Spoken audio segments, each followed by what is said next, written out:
तुमचं जर लग्न झालेलं नसेल तर अशा कोणत्या 11 गोष्टी आहेत की ज्या तुम्ही तुमच्या पार्टनरमध्ये बघायलाच हव्यात? आणि जर तुमचं लग्न झालेलं असेल तरी सुद्धा अशा कोणत्या थोड्याफार तडजोडी किंवा बदल आहेत 11 की ज्या केल्यानं तुमचा संसार सुखाचा होणार आहे? हे मी फक्त माझ्या अनुभवावरून तुमच्याबरोबर शेअर करणार आहे. म्हणूनच व्हिडिओ शेवटपर्यंत पाहत राहा. आपल्या सगळ्यांना चिकणी पोरं आवडतात. ऑफकोर्स, कोणाला नाही आवडणार? शारीरिक सौंदर्य पुरुष पण पाहतात, स्त्री पण पाहते. लग्न करण्याच्या आधी तर आपल्याला असं वाटतं स्लायडर तो याच्याशी लग्न केलं तर ऑफकोर्स. पण ना, या प्रायोरिटीज असणं कितपत योग्य आहे याचा विचार करावा. प्राधान्यानं मला असं वाटतं, मी बघितलं माझ्या होणाऱ्या नवऱ्यामध्ये, ते म्हणजे नंबर 1 निर्व्यसनी असणं. आणि सुदैवानं सुकीर्तला अजिबात कसलंच व्यसन नाही. तुम्ही पण व्यसनी असाल तर कदाचित तुम्ही थोडेसे होणाऱ्या नवऱ्याविषयी, मुलाविषयी थोडेसे कम्फर्टेबल असू शकता, पण मी अजिबात व्यसन करत नाही. त्याच्यामुळे मी तर अजिबातच कम्फर्टेबल नव्हते. कारण की जेव्हा व्यसन असतं ना, तेव्हा एखाद्या बादलीला किंवा मटक्याला लागलेली भोकं असतात ना, तसं असतं. वरून किती पाणी टाका, तो पैसा जिथे जातो त्या भोकामधून ते पाणी जातच राहतं. ते कधीच, तो मटका किंवा ती बादली कधीच भरत नाही. अगदी त्याच पद्धतीनं जेव्हा एखाद्या शरीराला खंगून टाकतं एखादं व्यसन, त्यामुळे तुमची आर्थिक स्टेबिलिटी म्हणतो आपण, ते स्थैर्य कधीच येत नाही. चांगली तब्येत, चांगलं आरोग्य, फिटनेस कधीच तुमच्या वाट्याला येत नाही. आणि तिसरी गोष्ट म्हणजे व्यसन कधी एकटं येत नाही. व्यसनाबरोबर तशा पद्धतीची संगती पण येते. हरकत काहीच नाही. मला अशा पद्धतीची संगत माझ्या घरात येणं, माझ्या वाट्याला येणं, तशा पद्धतीच्या गप्पा, चर्चा आणि त्यानंतर लहान मूल आणि त्याच्या समोर मग ते सिगरेट ओढणं, या सगळ्या गोष्टी. कारण अतिशय लहान मुलं इम्प्रेशनेबल एजमध्ये असतात मोठ्या काळामध्ये, आणि ते फक्त कॉपी पेस्ट करत असतात. त्यामुळे त्यांच्यासमोर त्या बाटल्या मांडणं किंवा हॉलमध्ये पुस्तकं असणं, तुमच्या कर्तृत्वासाठीच्या सगळ्या चांगल्या चांगल्या गोष्टी असणं, याच्याऐवजी त्या सगळ्या अशा शोभेच्या दारूच्या बाटल्या लावलेल्या असणं, हे माझ्यासाठी अजिबातच वेलकमिंग नव्हतं. आणि त्याच्यामुळे मी कधीच आयुष्यात व्यसनाला सपोर्ट करणार नाही. आणि मला पार्टनर सुद्धा तसाच पाहिजे होता. कारण की जेव्हा तुम्हाला व्यसन लागतं तेव्हा तुमच्या एन्जॉयमेंटच्या, आयुष्यात आनंद लुटण्याच्या संकल्पना सगळ्या तशाच पद्धतीनं वळायला लागतात. त्यामुळे मग तुम्ही ना एकत्र बसून कपल म्हणून एन्जॉय नाही करू शकत, कारण तुमच्या कॉन्सेप्टच बदलतात. नंबर 2, हेल्दी पार्टनर निवडणं अतिशय गरजेचं आहे. तुमचं आता लग्न झालं असेल तर तुम्ही आणि तुमचा पार्टनर सुद्धा आता हेल्दी होणं खूप गरजेचं आहे. आता ना, हे आपल्याला सगळ्यांना कळतं पण वळत नाही, असं पण होतं ना. म्हणूनच जर तुमचं लग्न झालं नसेल ना, तर तुम्ही निवडतानाच किमान चांगल्या उत्तम आरोग्याची आणि ते जोपासण्याची आवड असणाऱ्या व्यक्तीची तरी तुम्ही निवड नक्कीच करू शकता. का निवडायचा हेल्दी पार्टनर?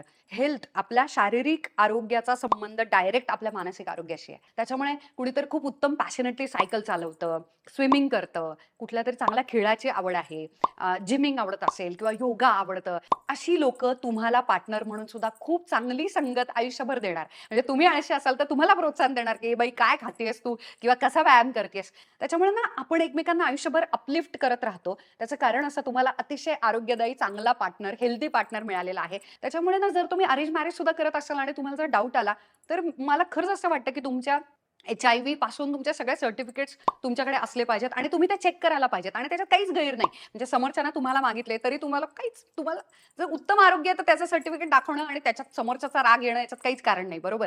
तसंच तुम्हाला मागताना सुद्धा लाज नाही वाटली पाहिजे आणि समोरच्यांना सुद्धा फॅमिली मेडिकल हिस्ट्री प्रोव्हाइड करायला किंवा तोंडी सांगायला काहीच हरकत नाही. कारण मग तुम्ही प्रिपेअर्ड राहता की पुढे काय असणार आहे बुवा, की मला कशाबरोबर डील करायचंय.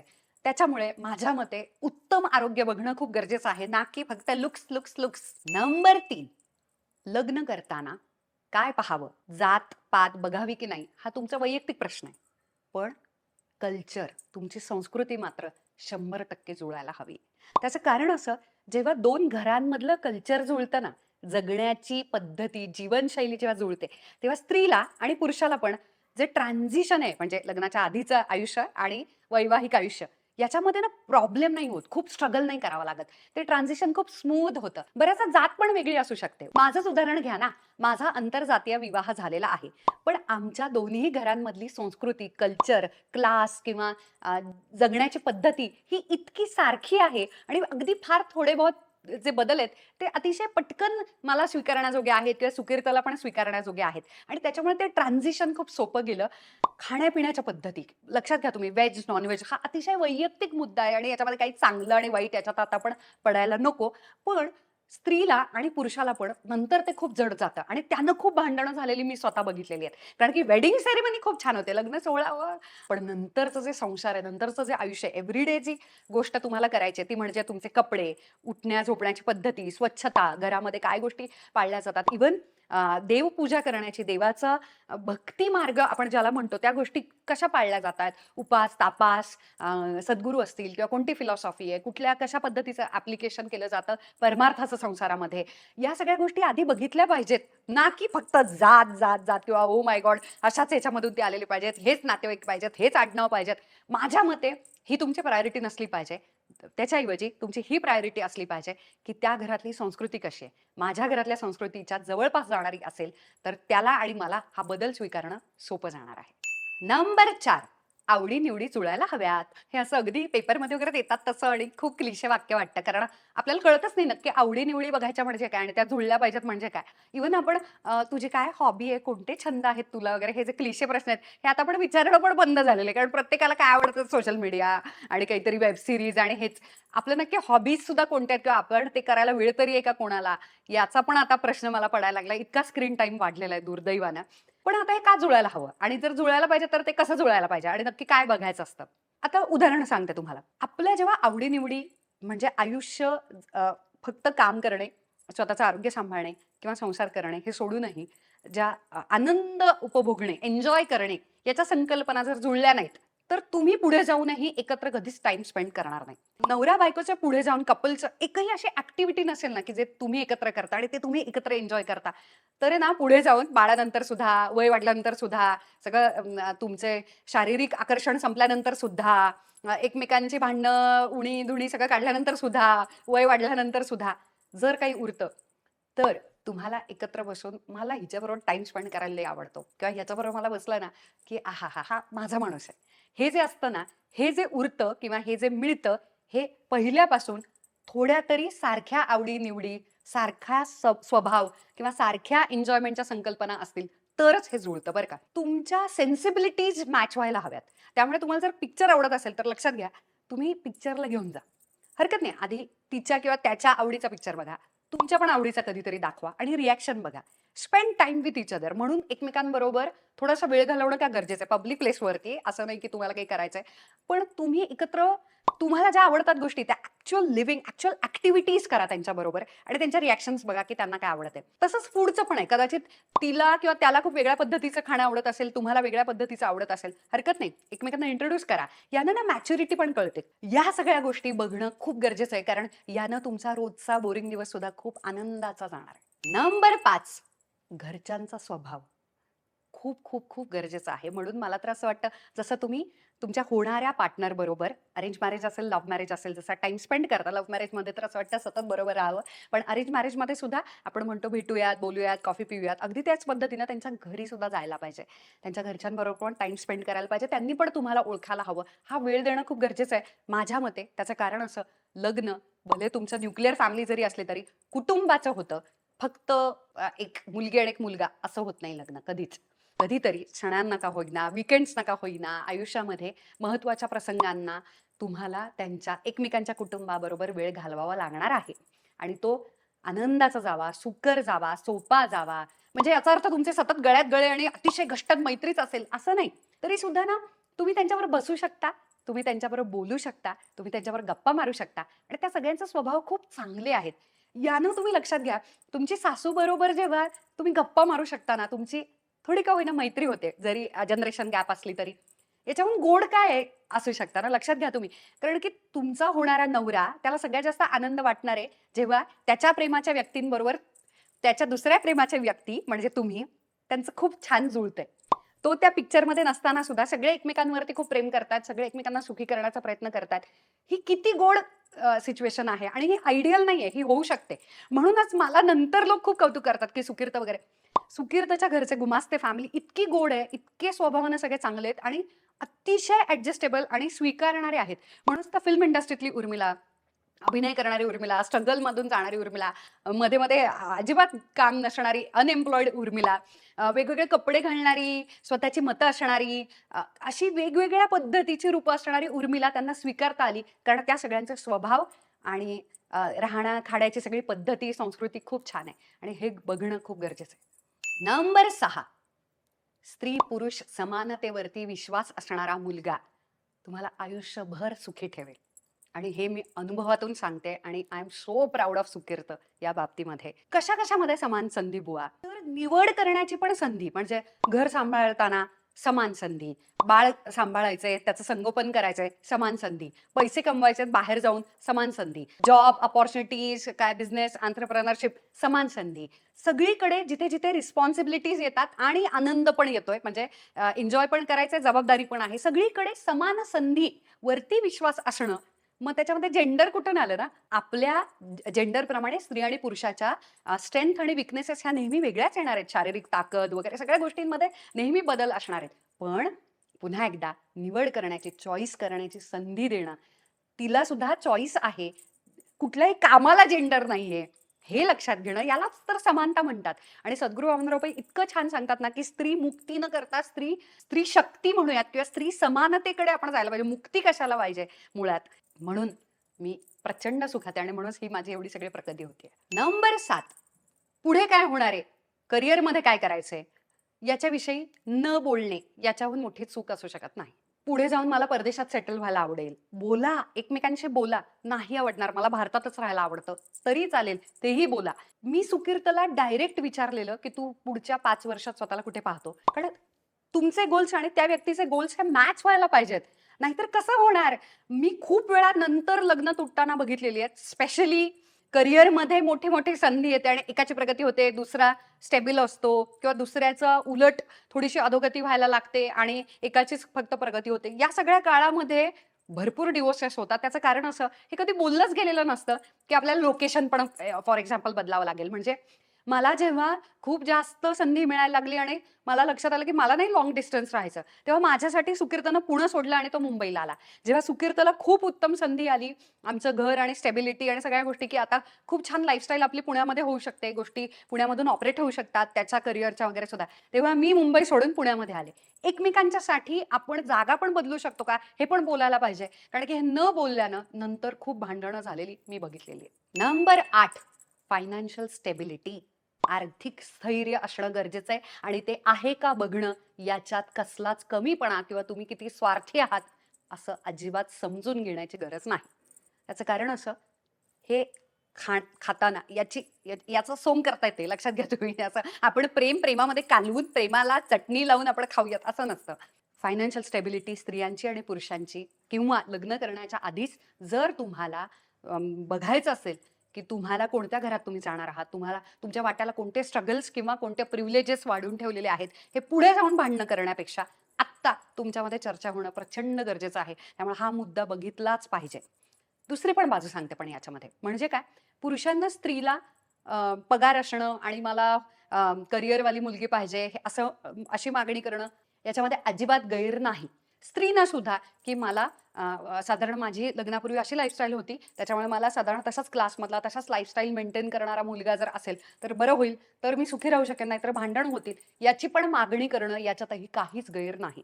अजून एक दुसरी बाजू पण सांगते याच्यात. कधी कधी एखादी व्यक्ती तेवढी सध्या कमावती नसते किंवा मिळकतीची नसते किंवा आत्ता त्याच्या आयुष्यात तो विनर नसतो किंवा अचिव्हमेंट खूप झालेली नसते, पण सगळी पुढची लक्षणं विनरची, स्ट्रगलरची, हसलरची, धडपडण्याची, लाथ मारेन तिथून पाणी काढण्याची आणि दिशा, कुठल्या दिशेनं मला जायचंय, माझे गोल्स काय असतील, ही क्लॅरिटी काहींमध्ये आधीच असते. ती तरी ओळखा. होतकरू मुलगा बघणं याच्यात काहीच गैर नाही. आत्ता लोक म्हणतात उर्मिला तू किती सुखी आनंदात आहे, त्याचं कारण असं, ह्या सगळ्या गोष्टी मी माझ्या पार्टनरमध्ये बघितलेल्या आहेत. Number 9, sexual compatibility. अगदी पहिल्या दुसऱ्या भेटीतच एखादा मुलगा किंवा मुलीनं समोरच्या विषयी मला काहीच वाटत नाहीये म्हणून मला समोरच्याशी लग्न नाही करायचं असं जर कारण दिलं तर मला त्याच्यात अजिबात गैर वाटत नाही. त्याचं कारण असं, सेक्शुअल टाईप नावाचा प्रकार असतो. म्हणजे काय, आपल्याला शारीरिक आकर्षण तरी वाटलं पाहिजे त्या व्यक्तीबद्दल, कारण तुम्हाला आयुष्यभर वैवाहिक आयुष्यामध्ये उत्तम तुमचं जर वैवाहिक आयुष्य चालावं असं वाटत असेल तर तुमची अतिशय हेल्दी सेक्शुअल लाईफ पाहिजे. म्हणूनच याच्याविषयी पण बोललं पाहिजे की अरे, जर आकर्षण वाटत असेल तर तू रोमॅन्टिक आहेस का? किंवा कशा पद्धतीचा रोमॅन्स आवडतो? काय तुमची आयडियल डेट असू शकते? सेक्शुअल प्रेफरन्सेस काय असू शकतात? कधी-कधी असं पण असू शकतं, की काय काहींना गोऱ्या मुली आवडत नाहीत किंवा काहींना काही उंच मुलं आवडत नाही. आपल्याला असं वाटतं असं कसं काय? पण असं नसतं. प्रत्येकाचं आकर्षण हे अतिशय वैयक्तिक मुद्दा असू शकतो, ती निवड असू शकते आणि त्याच्यामुळे तुम्हाला आकर्षण जर एखाद्याविषयी वाटत नसेल, तर त्याला हो म्हणून उगाचच त्या व्यक्तीशी लग्न करण्यात खरंच पॉइंट नाही. कारण जरी फक्त सौंदर्य किंवा फक्त लुक्सला प्राधान्य नाही दिलं, तरी सुद्धा त्या लिस्टमध्ये कुठेतरी तुम्हाला त्याच्याविषयी किंवा तिच्याविषयी जाणून घेतल्यानंतर सुद्धा कसल्याच पद्धतीचं आकर्षण वाटत नसेल, तर याचा अर्थ तुम्ही कदाचित सेक्शुअली कंपॅटिबल नसाल. नंबर 10, माझ्या मते अजिबात अशा मुलाशी किंवा मुलीशी सुद्धा लग्न करू नये, which is the biggest red flag, आणि ते म्हणजे वाचेनं, म्हणजे मानसिक असेल किंवा शारीरिक असेल, हिंसा. हिंसेला नात्यामध्ये अजिबातच स्थान नाही. हे असं सिनेमात बघायला वगैरे कदाचित ड्रामा क्रिएट करण्यासाठी जाम फिल्माट वाटतं. पण तुम्ही जर तुमच्या वैवाहिक आयुष्यामध्ये जर अशी मस्त नासाडी करायची असेल, म्हणजे क्विकली जर डिवोर्स पाहिजे असेल, तर सगळ्यात जास्त जर मोठं कुठचं कारण असेल तर मानसिक हिंसा जी केली जाते वाचेनं सुद्धा, आणि खच्चीकरण जे केलं जातं आणि जे शरीरानं पण केलं जातं डोमेस्टिक व्हायलन्समध्ये, दोन्ही पद्धतीचा व्हायलन्सच आहे. तुम्ही लक्षात घ्या, जर लग्नाच्या आधी खूप लोक असं सहन करत राहतात, म्हणजे मुली पण आणि मुलं पण, बरं का, याच्यामध्ये पुन्हा एकदा जेंडर नाहीये, की खूप घालून पाडून बोलतो, प्रचंड अपमान करतो, किंवा ती मला प्रचंड खच्ची करते आणि तिला काहीच माझ्याविषयी आदर नाही, कसलाच रिस्पेक्ट नाही, तर कदाचित नंतर बदलेल. असं नसतं. असं कोणी बदलत नसतं. नंतर वगैरे बदलायला जी व्यक्ती आत्ताच तुम्हाला हिंसा किंवा व्हायलन्सनं ट्रीट करते, ती व्यक्ती नंतर बदलण्याची अतिशय कमी शक्यता असते आणि त्याला थारा नाही. त्यामुळे अशा व्यक्तीबरोबर पार्टनरशिपमध्ये जाणं सुरुवात सुद्धा, आणि जर तुम्ही असाल दुर्दैवानं, तर माझ्या मते याला माफी नाही. नंबर 11 आणि शेवटचा, 11 वर्षामध्ये जर मी काही शिकले असेल आणि तुमचं जर लग्न होणार असेल किंवा तुमचं लग्न झालेलं असेल आणि तुम्ही ऑलरेडी संसारात असाल, तर एका या गोष्टीमुळे जे मी पार्टनरमध्ये बघितलं आणि त्याची चांगली फळं मी उपभोगतीये, ती गोष्ट म्हणजे सुकीर्तचा तडजोड करण्याचा स्वभाव. का म्हणतात ते क्लिशे वाक्य, स्वभाव बघावा, स्वभाव बघावा, माणूस चांगला का बघावं? याचं कारणच हे आहे. संसारामध्ये प्रचंड तडजोड करावी लागते. Marriage is hard. हार्डवर्क करावं लागतं. तुम्हाला त्याच्यावरती काम करावं लागतं. रोज उठून तडजोड करावी लागते. मी असं नाही म्हणणार डायरेक्ट परमकोटीचा त्याग करावा, एकाच बाजूने त्याग करावा, फक्त स्त्रीनं करावा. प्लीज असे तुम्ही कमेंट्स पण करू नका, कारण माझा तो हेतू नाहीये. मी जे म्हणते ते खूप वेगळं आहे. याच्यामध्ये पुन्हा एकदा लिंगाचा काही संबंध नाही. स्त्री आणि पुरुष दोघांनाही, घरच्यांनाही बऱ्याचदा, आणि मूल झाल्यानंतर बाळालाही, जर तुम्हाला सुखाचा संसार करायचा असेल तर तडजोड करावीच लागते. प्रत्येक वेळी मी जे सांगते तसंच होईल, मला जे पाहिजे तसंच करायला हवं सगळ्यांनी, इतरांनी, माझ्या पार्टनरनं पण, हा अट्टाहास तुम्ही जर ठेवला तर तो फक्त प्युअर इगो आहे आणि हे फक्त आणि फक्त भांडणाकडेच नेणारं आहे. त्याच्यामुळे ज्या व्यक्तीचा ऍडजस्ट करण्याचा स्वभाव असतो, तडजोड करण्याचा स्वभाव असतो, ती व्यक्ती तुम्हाला आयुष्यभर साथ देणार, आणि हे मी आता अनुभवतीये. मला मनापासून सुकीर्तचं कौतुक करायचंय यासाठी, की तो प्रचंड तडजोड करतो. दरवेळी तुम्ही तुमच्या बेस्ट फॉर्ममध्ये असाल असं नाही. आयुष्यामध्ये खूप चढ-उतार येतात. डिलिव्हरी नंतर तर जी वाट लागते, शारीरिक रूपानं स्त्री वेगळी दिसायला लागते, मानसिक गोष्टी बदलतात, यश मिळाल्यानंतर गोष्टी वेगळ्या असतात, अपयश मिळाल्यानंतर माणसं वेगळी होतात. कारण परिस्थिती पण बदलते, अकाउंटमधले पैसे बदलतात, स्थैर्य सतत असेलच असं नाही. या अशा सगळ्या चॅलेंजिंग प्रसंगांमध्ये तडजोड करणं अतिशय गरजेचं आहे. तर तुम्ही एकमेकांना चिकटून राहता, धरून राहता. नाहीतर सुटणं, तुटणं दुर्दैवानं सोपं आहे. एकमेकांना सुखी करण्याचा प्रयत्न करत राहणे म्हणजे खऱ्या अर्थानं सुखाचा संसार करणे. कारण सद्गुरू वामनराव पै सांगतात, संसार सुखाचा होत नसतो, तो करावा लागतो. आणि हेच मला तुमच्याबरोबर शेअर करायचं आहे. असं अजिबात नाही की मी आणि सुकीर्त भांडत नाही. उलट आम्ही भरपूर भांडतो, आणि म्हणूनच व्हिडिओच्या सुरुवातीलाच मी सांगितलं, आमच्या संपूर्ण सांसारिक आयुष्यामध्ये सगळ्यात जास्त जर भांडण झालं असेल तर 2023 मध्ये आम्ही सगळ्यात जास्त भांडलो असू. त्याची कारणं पण तीच होती, कारण आम्ही अतिशय हार्डशिप आणि एंटरप्रेन्योरशिपच्या जर्नीमध्ये 2-2 चॅनल्स, सगळा संसार, बाळाला दिलेलं महत्त्व, वेळ, एनर्जी, आणि एकमेकांना वेळ न देणं, एकमेकांना स्पेस न देणं, तरीही एकमेकांमध्ये कम्युनिकेशन नसणं, या सगळ्या गोष्टींमधून ती भांडणं होत होती. आणि याच्यामधूनच मी जे शिकले तेच मी तुमच्याबरोबर फक्त शेअर करते. आणि अजिबात मला असं काहीतरी खूप सिक्रेट कळालेलं आहे असं अजिबात नाही. पण मला तुम्हाला हे सांगायला आवडेल, जीवनविद्या मिशनचा युवा कोर्स म्हणून आहे. तुमचा पार्टनर निवडण्याच्या आधी, तुमचा संसार सुरू करण्याच्या आधी ऑलमोस्ट प्री मॅरेज काउन्सिलिंगसारखा कमाल वर्कशॉप आहे. ते तुम्ही करू शकता. त्याची नोंदणीसाठीची मी लिंक देते आणि व्हिडिओ आवडला असेल किंवा ज्यांचं कोणाचं लग्न होणार असेल त्यांच्याबरोबर शेअर करा, लाईक करा. तोपर्यंत आय लव्ह यू.